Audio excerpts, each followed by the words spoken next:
আগের সপ্তাহে অ্যাডেনিয়ামের বীজগুলো বসিয়েছিলাম চারা বানাবো বলে। তো আজই তার একটা ছোট্ট আপডেট নিয়ে এসেছি। এই দেখো 11th মের এটা ভিডিও। তো সেই দিন দেখলাম যে বাস বীজ থেকে চারাগুলো জাস্ট মাথা বের করেছে যে না একটু একটু করে তারা বাড়ছে।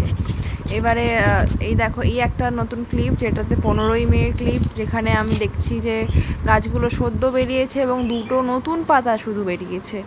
এই যে এটা তো যে বসিয়েছিলাম এটাতেও হচ্ছে, জার্মিনেশন রেটটা কম, বাট তবু এই যে নতুন করে হচ্ছে সবগুলো আবার। আর এই যে একটা আগাছা জন্মেছে, এটাকেও তুলে ফেলে দেবো, মানে যা আগাছা জন্মাবে সেগুলোকে তুলে ফেলে দেবো। আর এই মাটিটাকে একটু ময়েস্ট রাখবো। তো এটা হলো একটা। তারপরে এটা আবার তার পরের দিনের ক্লিপ, মানে 19শে মে। সেটাতে দেখো যে মোটামুটি গাছগুলো হেলদিভাবে বেড়ে উঠেছে। আর এই ট্রেটাতে বেশ মোটামুটি কয়েকটা চারা উঠেছে বেশ ভালো রকমভাবেই। তো এই যে দেখো। আর এটা তার পরের আরেক দিনের ক্লিপ, সেটাতে মোটামুটি গাছগুলো এখন 2 পাতা থেকে 4 পাতা শুরু হচ্ছে। 23শে মের ক্লিপ এটা।